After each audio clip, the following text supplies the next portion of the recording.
አብ ወመንፈስ ቅዱስ አሐዱ አምላክ አሜን። በድጋሚ እንደምናደራችሁ እግዚአብሔር አምላካችን ወላዳችን ኢየሱስ ክርስቶስ ስሙ ከአጽናፍ እስከ አጽናፍ ከዘላለም እስከ ዘላለም ከአባቱ ጋር ከመንፈስ ቅዱስ ጋር የተመሰገነ ይሁን። የእመቤታችን ቅድስት ድንግል ማርያም ጸሎቷ በረከቷ የቅዱሳን ሁሉ ከሁላችን ጋር ይሁን። ዛሬ የምንማማርበት ርዕስ መስቀል በሚል ይሆናል። እንዲሁም ትምህርቱን ለመክፈት አንድ በጣም የምንወደው ሰው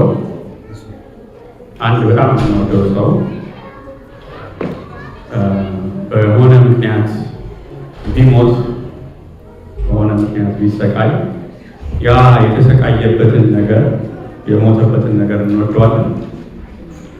እንደ ሰው ነው አንወደውም አይደል? ስለዚህ እንዴት ታዲያ የክርስቶስን መስቀል ኢየሱስን ትወዱታላችሁ አይደል? ክርስቶስን ትወዱታላችሁ። ክርስቲያኖች ሁሉ ክርስቶስን ምን ይሉታል? ይወዱታል። ግን መስቀሉንም ደግሞ ምን ይላል? እንወዳለን። መስቀሉን እንወዳለን። ለምንድን ነው መስቀሉን የምንወደው ሲባል እሱ የተሰቃየበት እሱ መከራ ያለበት ብለን ሳይሆን የምናየው የእግዚአብሔር ፍቅር ለእኛ የተገለጠበት፣ ሰይጣን የተሸነፈበት፣ ሞት ድል የተነሳበት፣ ኃይል ያገኘንበት ብለን ስለምናየው ዓለም ከሚያስበው አስተሳሰብ በተለየ መንገድ መስቀሉን እንወደዋለን። ስለዚህ የመስቀሉ ነገር ሁሉ ጊዜ ለዓለም ምንድነው? አወናባሪ አይገባውም። የመስቀሉ ነገር ቅዱስ ጳውሎስ የመስቀሉ ቃል ለእኛ ለምንድን የእግዚአብሔር ኃይል ነው ይላል። ለማያምኑ ለሚክዱት ግን ምንድነው? ሞኝነት። ምንድነው? ሞኝነት። ለዛ ነው ሞኝነት ነው። ምንድነው የሚያደርጉት እነዚህ ሰዎች? እንዴት ነው እንደዚህ ሞኝ የሚለው ማለት ነው። መስቀል ስንል ሶስት አይነት ትርጉም አለው። የመጀመሪያው ትርጉም መስቀል ብለን ስንጠራ ዕፀ መስቀሉን ነው እየተነጋገርን ያለን። ማለትም ጌታችን ኢየሱስ ክርስቶስ የተሰቀለበት ዕፀ መስቀል ወይም ደግሞ የመስቀሉ ምልክት ወይ የምናመልከው መስቀል የሚለው ነው እያሰብን ያለን እና በዚህ ትርጉም ስናየው ያ መስቀል ከመስቀሉ ኃይል ይወጣል ብለን እና ከመስቀሉ ምን ይወጣል? ኃይል ይወጣል ብለን ነው። እንዴት ሲባል በምሳሌ ነው ማሳያችሁ። ያው ጌታችን ኢየሱስ ክርስቶስ በነበረበት ጊዜ በአምላክነቱ በኃያልነቱ ብዙ ምን አድርጎ ነበር? ተአምራትን አድርጎ ነበር እና አንዲት ሴት ለ12 ዓመት ደም ይፈሳት ነበር። ምን ይላል ነበር? ደም ይፈሳት ነበር። ምን አለች? ብዙ ቦታ ሄዳ ለመዳን ሞክራ አልተሳካላትም። እንጂ 12 ዓመት ደም ሲፈሳት ያልሞከረችው ነገር የለም። ግን ምን ብላ አሰበች? በልቧ የጌታዬን የኢየሱስ ክርስቶስን ልብሱን ብነካው ምን ይለኛል አለች? ይፈውሰኛል፣ ያድነኛል፣ ይቆም ብላ አሰበች። ክርስቶስን የነካችሁ ልብሱን ያልነካችሁ ግን ልብሱ ኃይል የሰጠው ማስለለበሰው የማለት ስለሆነ የክርስቶስ ልብስ ስለሆነ ስለዚህ ልብሱን ሄጄ እንኳን ልብሱን ብቻ ብነካ ምን እንዳለው ላምና ነበር? ድናለው። ልብሱን የሚነኩት ብዙ ሰዎች አልነበሩ? እየገፉት አልነበረ? ጌታ ምንድን ነበር ያለው? የነካኝ ሰው አለ። ምንድን ነው የምትለው አንተ? የሆኑ ሰው እየገፋ እንዴት የነካኝ ሰው ብለህ ትናገራለህ? አይ ከኔ ኃይል ወጥቷል። ኃይል ወጥቷል እና እሷ የነካችበት መንገድና ሌላው ሕዝብ በዙሪያው ያለው የነካበት መንገድ ምን ያለ ነበር? የተለያየ ነበር። እሷ የነካችው በእምነት ያ እምነቷ ከእርሱ ኃይል እንዲወጣ አደረገ።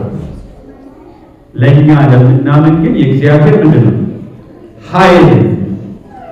ስለዚህ ስላመነች ልብሱን ስትነካው ከኃይሉ ሶርስ ከሶርሱ ከክርስቶስ ኃይል በልብሱ በኩል መጥቶ እሷን ሰለመትና።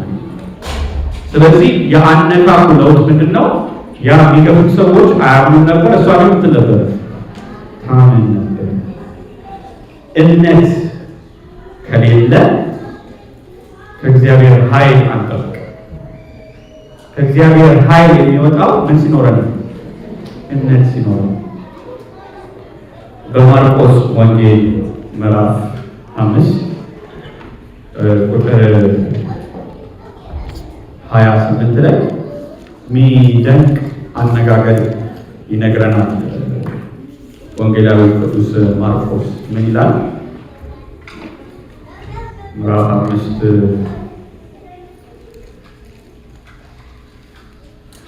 ቁጥር 20 ይቀጣ ምዕራፍ 6 ቁጥር 5 ላይ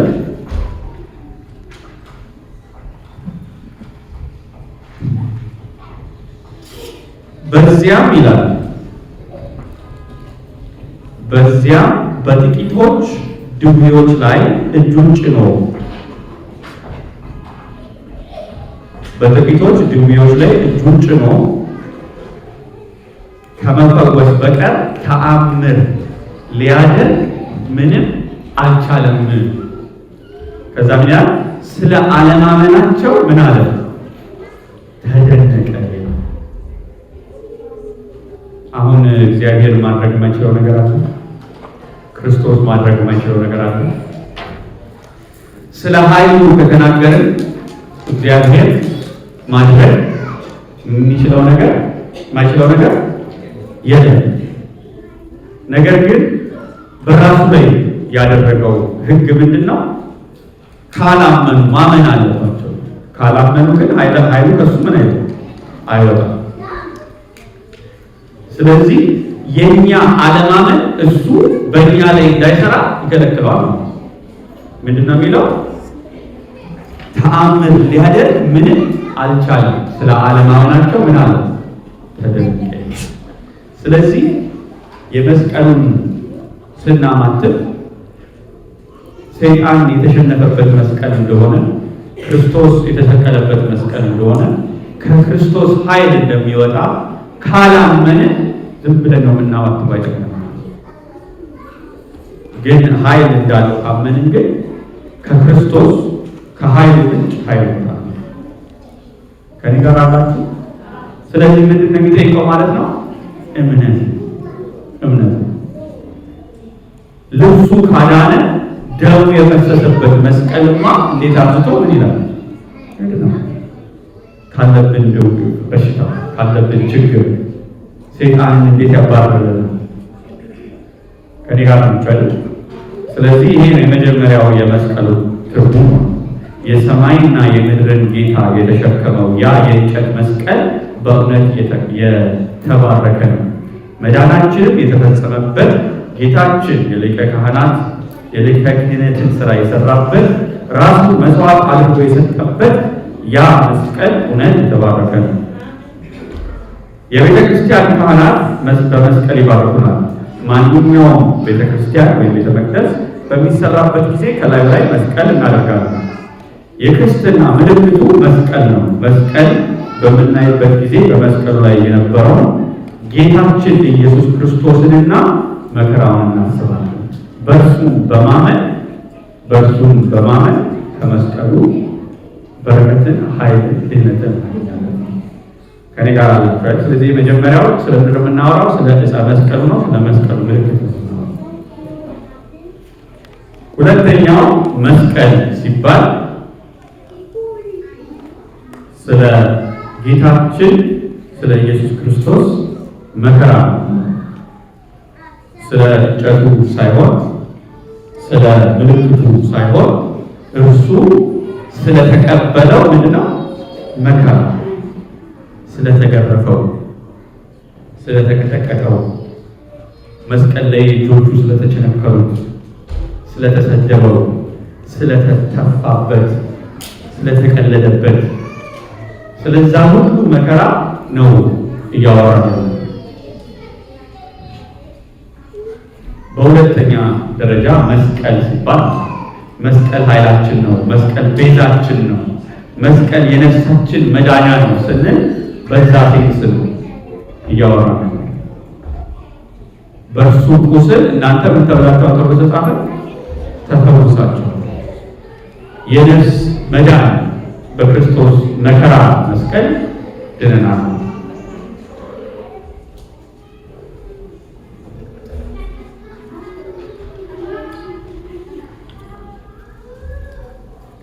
ስለዚህ ይህንን እንድንረዳ ፈልጋለሁ።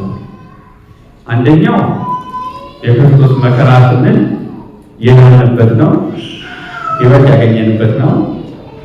ለእኛ ስል ነው ያደረገው። እኛ የሚገባንን እኛን ሆኖ የእኛን መከራ ተቀብሎልናል። ስለዚህ ያ የሚገባው ለማን ነበር? ለሰው ልጅ ነበር። እሱ ራሱ ሰው ሆኖ ያንን መከራ እኛን ሆኖ ተቀበለው ለሰው ልጅ ሁሉ ከኔ ጋር ማለት። ስለዚህ እሱ ሰው ሆኖ የእኛን መከራ ለሁላችን ምን አለልን ማለት ነው? ተቀበለው። ይሄ ማለት እኛ መስቀል የለንም ማለት ነው። ግን ሰው ሆኖ ያ መቀበሉ ያ ለሱ አስፈላጊ ነው። ሰው ሆኖ እሱ አታሰራ ንጹህ ነው፣ ቅዱስ ነው። ስለዚህ ለእኛ ሕይወት ሆነን ማለት ነው። እሱ ቅዱስ ነው። ሁለተኛው ደግሞ በደንብ እንድናየው የምፈልገው ነገር እግዚአብሔር ፍጥረቱን እጅግ አብዝቶ ይወዳል። እኔና እናንተ እጅግ አብዝቶ ምን ይላል? ይወዳል። እያንዳንዱ የእጁን ስራ አብዝቶ ይወዳል። ይሄ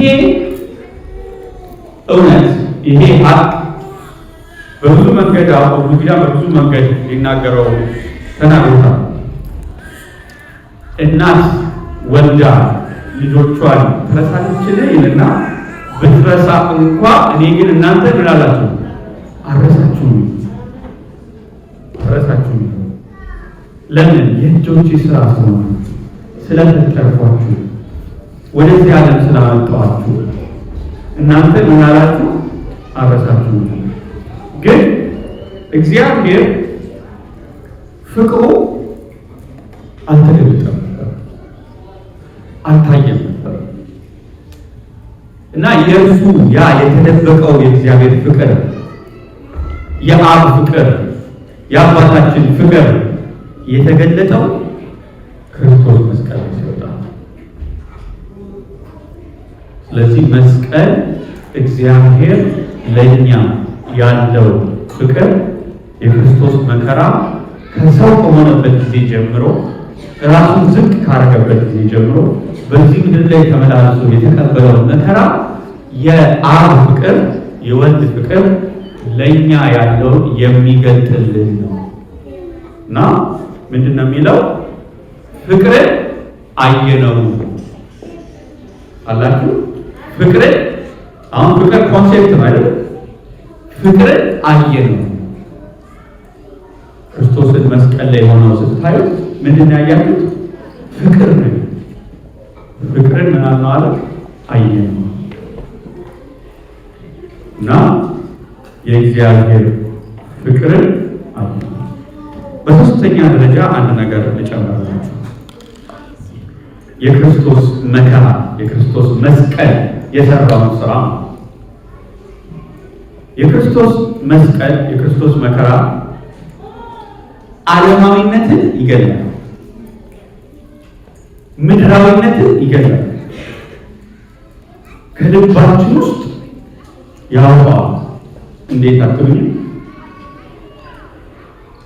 አሁን ደቀ መዛሙርቱ፣ የጌታ ደቀ መዛሙርት እዚላቸዋል የዮሐንስና ያዕቆብ ወደ ጌታ መጥተው ምንድን ነው አንተ በምትነግስበት ጊዜ አንዳችን በቀኝ አንዳችን በግራ አብረን እንበል ንገስ።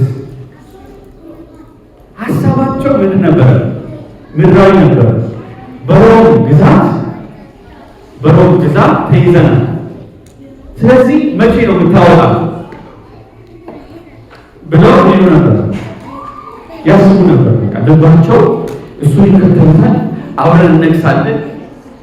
እሱ ሲነግስ፣ እሱ ኃያል ሲሆን፣ እሱ ከሰው በላይ ሲሆን እኛ አብረን እንላለን፣ ከበላይ እንሆናለን። ስልጣን ፍለጋ፣ ዝና ፍለጋ፣ ይህ የሰው ዓለማዊ ባህሪ ነው። ከዛ ያንን ሲጠብቁ ክርስቶስ መስቀል ላይ ሲሰቀል ያ ሁሉ ዓለማዊ አስተሳሰባቸው ምን እየገባ ማለት ነው ሞት ተደጋጋሚ። ስለዚህ ዓለማዊነትን የክርስቶስ መስቀል ይላል ይገል ምድራዊነት ይገል ልባቸው ውስጥ ያለው አፈርን ሲፈልጉ በዚህ በሚያልፈው ዓለም ውስጥ ልባቸው ያለው ሰዎች ልክ ክርስቶስ ሲሰቀል ያ አስተሳሰብ ይለቀቃል። እውነት ተከባ የክርስቶስ መስቀል ነው። በቃ ተስፋ ያደረግነው የነበረው ተሰቀለ ተሰቀለ ነው። ይሄ መስቀል ላይ ዓለማዊ ምኞት፣ ዓለማዊ ሀሳብ በሙላው ይሰቀለው። ስለዚህ የክርስቶስ መከራ፣ የክርስቶስ መሰቀል ለሰው ልጅ ያደረገው ይሄ ከዚህ ምድር አስተሳሰብ ወጥተን ሰማያውያን እንድንሆን አደረገው።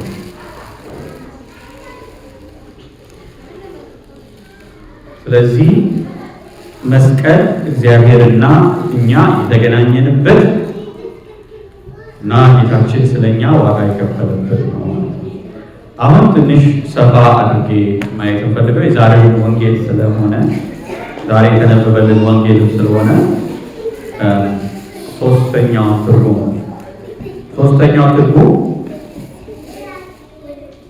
ሶስተኛው ትርጉም መስቀል ሲባል እኔና እናንተ የምንቀበለው ምንድነው? መከራ። እኔና እናንተ በዚህ ምድር ላይ ምን የምንቀበለው መከራ። ስለዚህ በሉቃስ ላይ የተነበበልን ግን በማቴዎስ ያለውን ላንብበው። ማቴዎስ 16 ቁጥር 24 ላይ ማቴዎስ 16 ቁጥር 24 ላይ ምን ይላል?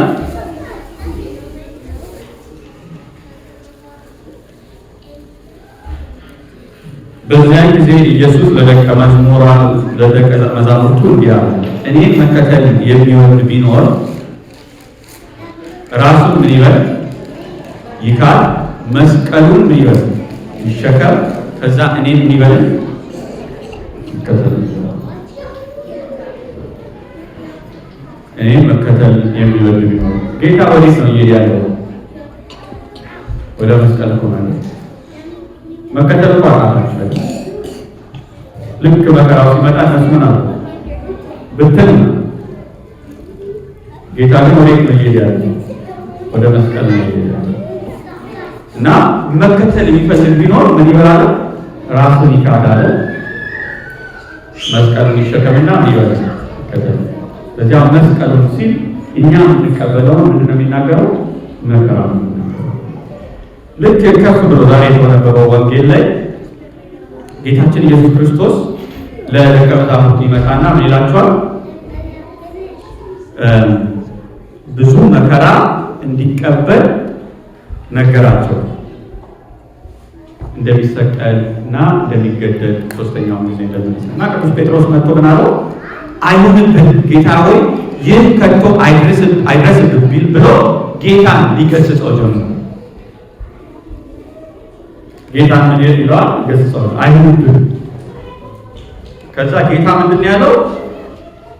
እርሱ ግን ዞር ብሎ ጴጥሮስን ይላል ወደ ኋላዬ ሂድ አንተ ሰይጣን፣ የሰውን እንጂ የእግዚአብሔርን አታስብምና እንቅፋት ነው። ምን ብለብኛል? ሆነብኛል።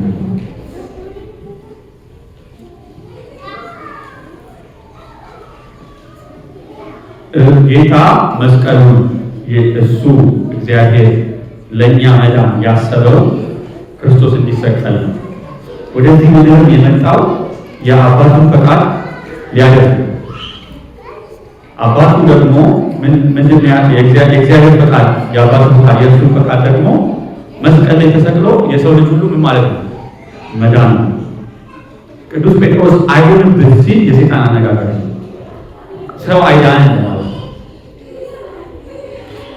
ስለዚህ ጌታ አንተ ሰይጣን ከኔ ዞር በል፣ እንቅፋት አትሁንብኝ፣ የእግዚአብሔርን አታስብ፣ የሰውን አስተሳሰብ አይሁንብህ አለው። እኛ ሰው መከራ ሲቀበል አይሁንብህ እንደምንለው የሰው አስተሳሰብ ነው እና የእግዚአብሔርን አታስብምና ወዲህ ነው ጌታ። ይሄንን ካለ በኋላ ነው እኔን ሊከተለኝ የሚኖር ቢሆን መስቀል ራሱን ይካልና ምን ይበላል? መስቀሉን ይሸከም። ቅዱስ ዮሐንስ አፈወርቅ ሲተረጉም ምን ይላል? እኔ ብቻ አይደለም መከራ የምቀበለው እንኳን እኔን የምትከተሉኝ እናንተ እኔን መከተል ከፈለጋችሁ ምን ትላላችሁ? መከራ ትቀበላላችሁ። ክርስቶስን የሚከተል የመስቀል ሕይወት ነው የሚኖረው። ወደ መስቀል ነው የሚሄደው። ክርስቶስ ወደ መስቀል እንደሄደ እኛም ወደ ነው የሚሄደው፣ ወደ መስቀል ነው።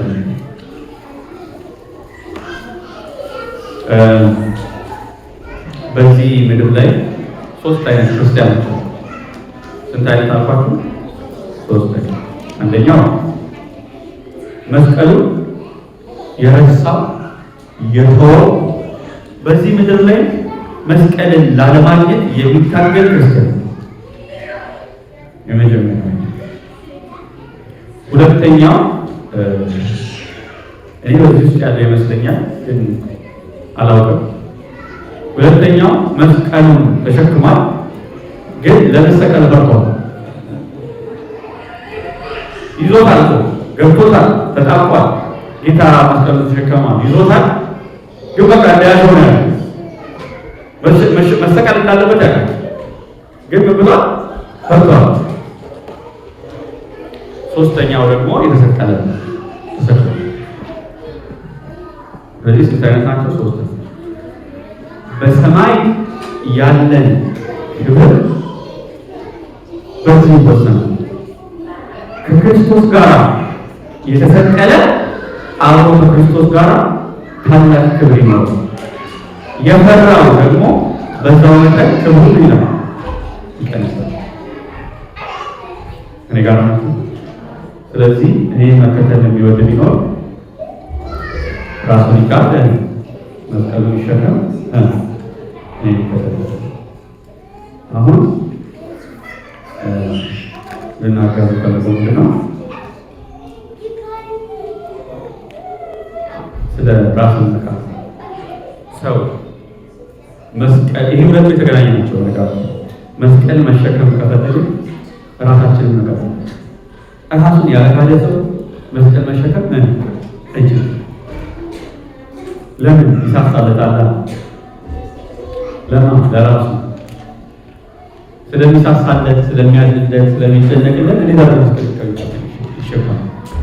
ስለዚህ ቅዱስ ዮሐንስ አፈወርቅ ራስን መካድ ማለት ነው ይላል። ራስን መካድ በብዙ መንገድ ይተረጎማል። ቅድም ዶክተር ሳስተምር በሌላ መንገድ ይተረጎማል። ግን እዚህ ጋር ደግሞ ከመስቀሉ ጋር አገናኝቼ ነው ተረጎማ ቅዱስ ዮሐንስ አፈወርቅ እንደተረጎመ ራስን መካድ ማለት ነው ማለት ነው ብሎ ይጠይቃል ቅዱስ ዮሐንስ አፈወርቅ። ራስን መካድ ምን ማለት እንደሆነ ማወቅ ከፈለጋችሁ ሰውን መካድ ማለት ነው። ሰውን መካድ ማለት ነው አንድን ሰው አሁን ጓደኛችን ማለት ካድከው ማለት ነው። አሁን እሺ የክርስቶስ ደቀ መዛሙርት ክርስቶስን ሲክዱት ምን ማለት ነው? ያ ሰው መከራ ቢቀበል፣ ቢቀጠቀጥ፣ ቢገረፍ፣ ብዙ ነገር ቢመጣበት ከካድከው ታክሰዋል። የካድከው ሰው ከካድከው ታዝንለታለህ፣ ከካድከው ትጨነቅለታለህ። ራስን መካድ ማለት መከራ ሲቀበልልን ስንቀበል ራስን ካድ ራስህን ካልካድክ ግን መስቀል መሸከም መስቀልን በመስቀል አትችልም። ራሱን ያልካደ ሰው መስቀልን ይሰቀል መከራ ይቀበላል። ስለዚህ መጀመሪያ ጌታ ምን አለ? ራስህን ካድ፣ ከዛ በኋላ መስቀልን ተሸከም፣ ከዛ በኋላ ይሄ በነገራችን ላይ የክርስትናው መንገድ ይሄ ነው። የክርስትናው መንገድ ይሄ ነው። ጌታችን ኢየሱስ ክርስቶስ ከዛ በኋላ ብዙ ነገር ይላል። ነፍሱን ሊያድን የሚወድ ሁሉ ያጠፋታል። አሁን ግልጽ ነው። ነፍሱን ሊያድን የሚወድ ሁሉ ያጠፋታል። ስለ እኔ ግን ነፍሱን የሚያጠፋ ሁሉ ያገኛል። እና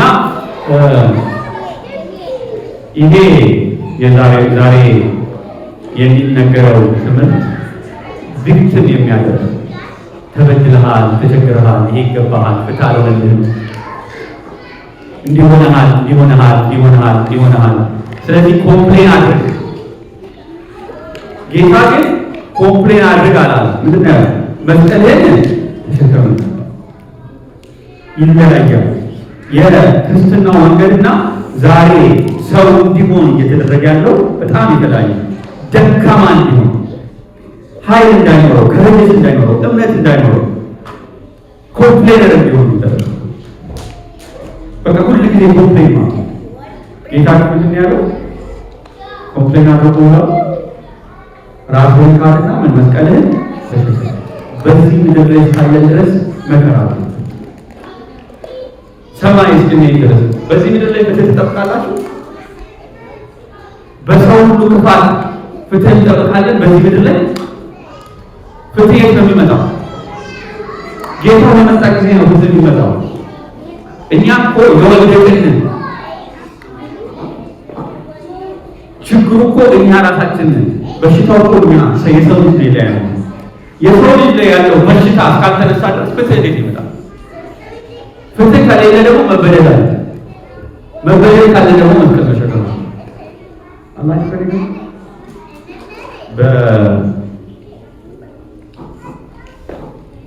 አሁን መንገዱን ማሳየት በአንደኛ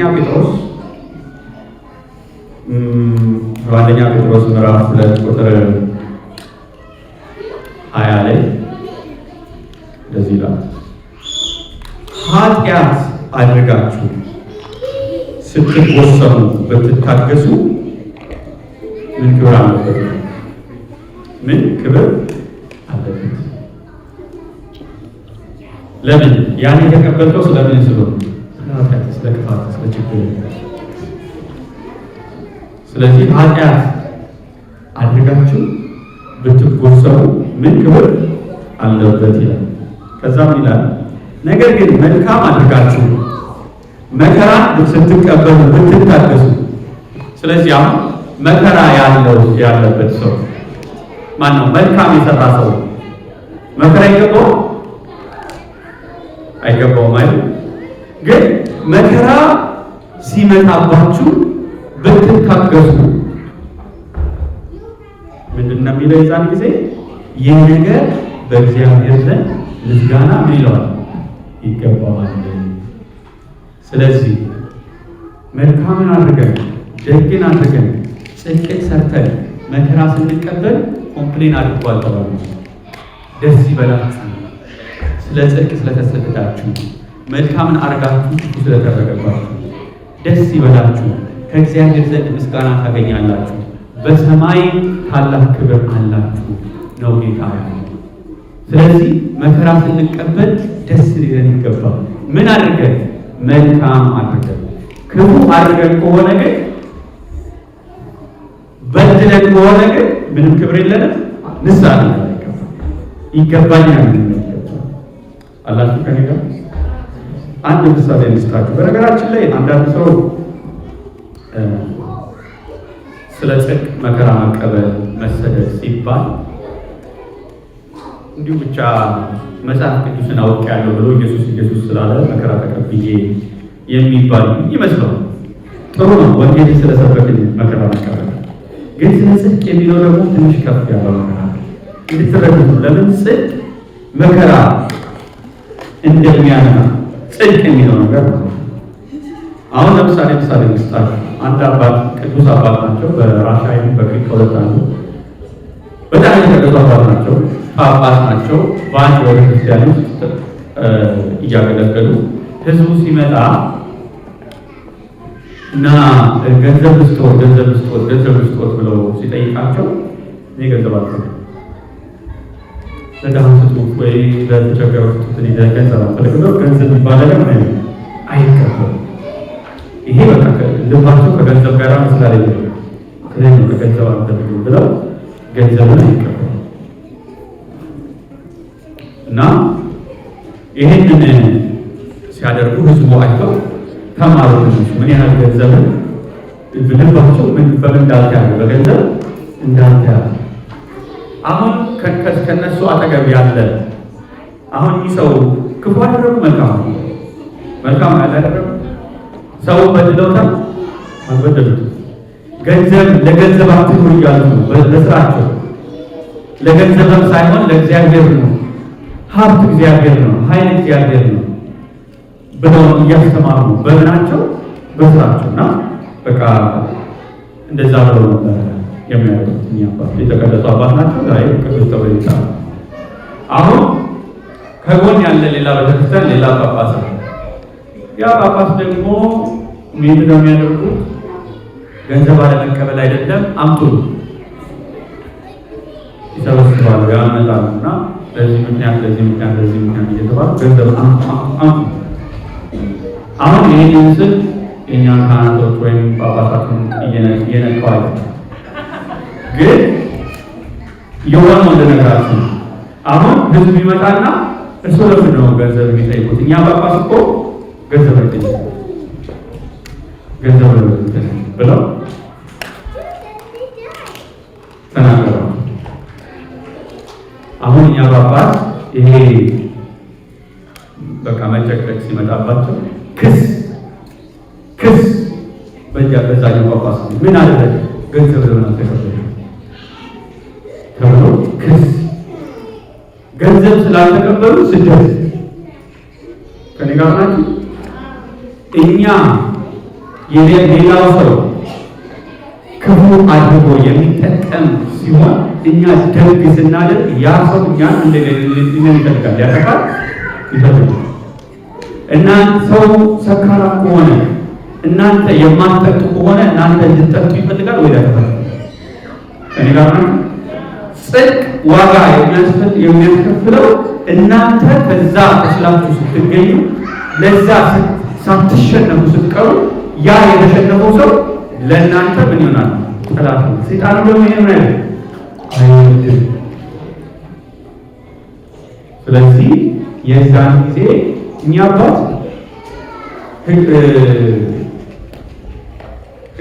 የቤተ ክርስቲያን ፍትህ የሚገኝበት ከፍ ወዳለ ቦታ ሄዶ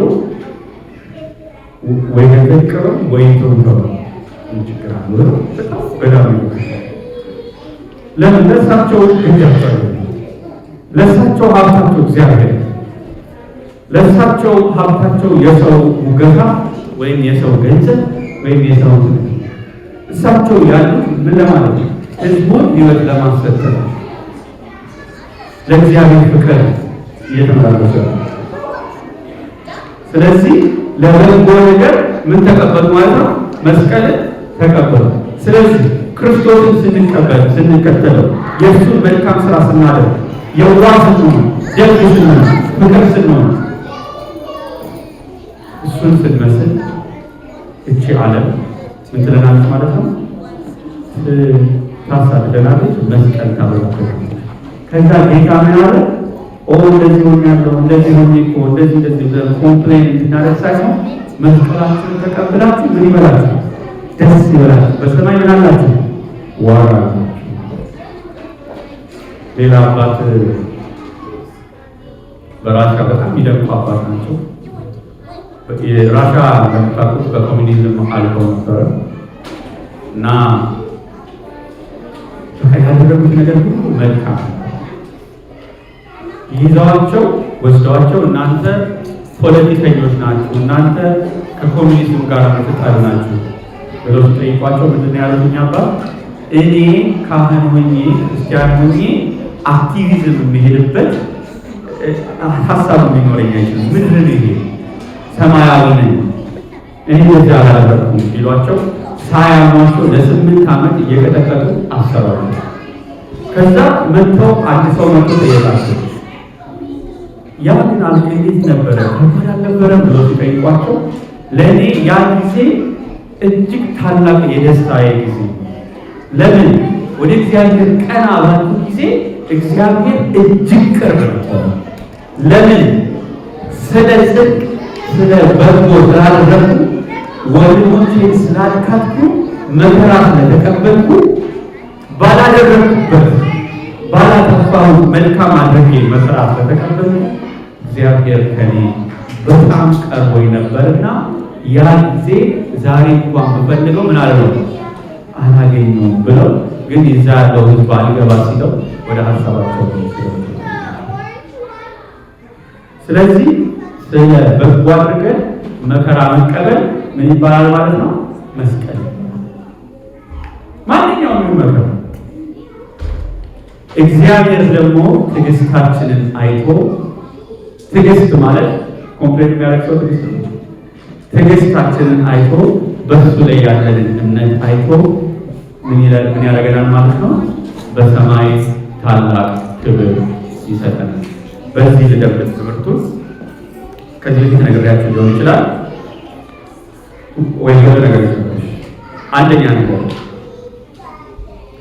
መላእክት አይቀኑም እንጂ ቢቀኑ ከኔ ጋር ናችሁ? መላእክት አይቀኑም እንጂ ቢቀኑ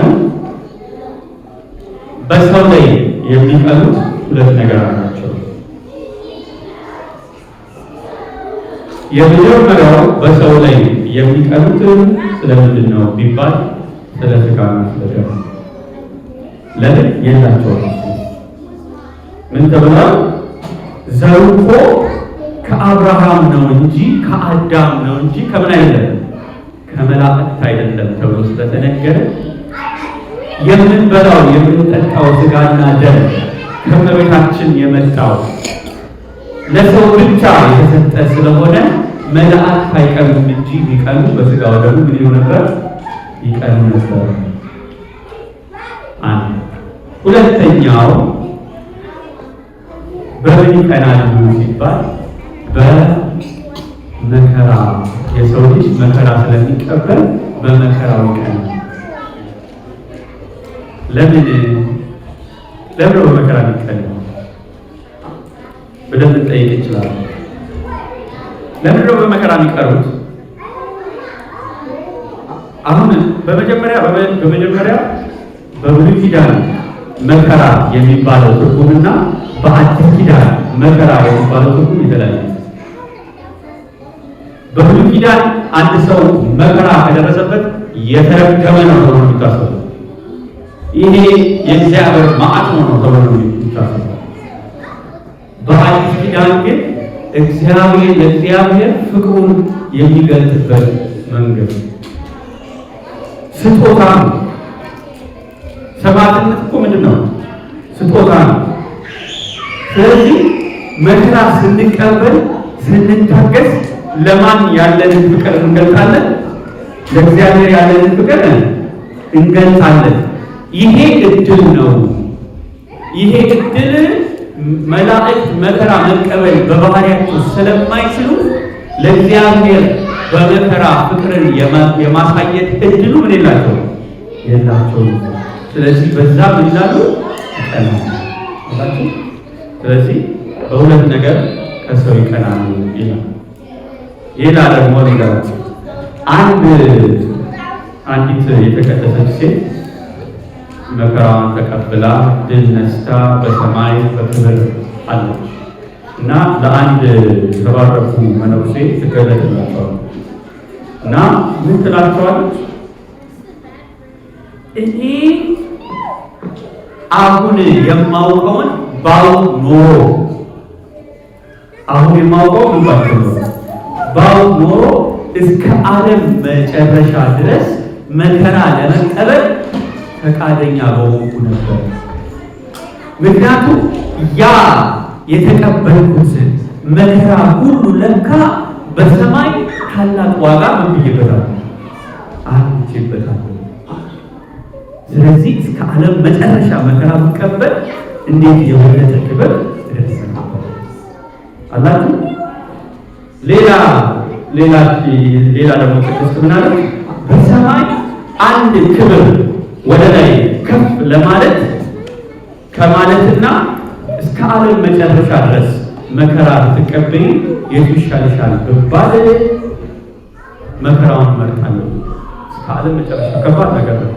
ለምን ሲባል መከራውን ብትቀበል ምን አለው? ገደብ አለው። ያ ክብር ግን ለምንድን ነው?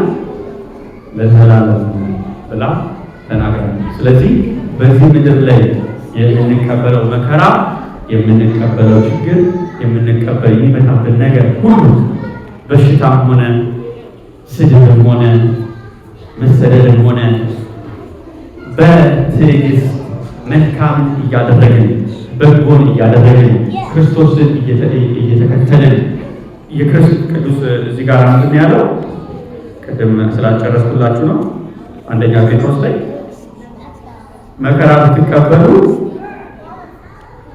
ይህ ነገር በእግዚአብሔር ዘንድ ምስጋና ይገባዋል ካለ በኋላ የተጠራችሁለት ለዚህ ነውና ክርስቶስ ደግሞ ፍለጋውን እንድትከተሉ ምሳሌ ተቶላችሁ ስለ እናንተ መከራ ብሏል ተቀብሏልና ብሎ የተጠራችሁ ስለዚህ ነው። መልካምን አድርገ ምን ለማለት መከራ ለመቀበል ክርስቶስም መልካምን አድርጎ መከራ ተቀብሏል። ስለዚህ የተጠራችሁለት ለዚህ ነው። እሱ ምን ብሏቸዋል? ምሳሌ ሰጥቷቸዋል ብሎ ቅዱስ ጴጥሮስ እንደነገረን ለእኛ ደግሞ ታላቅ ክብር እንደሆነ ለእግዚአብሔር ፍቅርን የምንሰጥበት እንደሆነ አባቶቻችንም መጽሐፍ ቅዱስን የሚያስተምራን ማለት ነው። ስለዚህ ሶስተኛው ትርጉም መስቀል የሚባለው እኛ የምንቀበለው መከራ ነው። ያ ደግሞ ፍቅራችንም ነው፣ ክብራችንም ነው። ያስተማረን፣ የገሰጸን፣ የወደደን አምላካችንና ጌታችን ኢየሱስ ክርስቶስ የተመሰገነ ይሁን። ዛሬ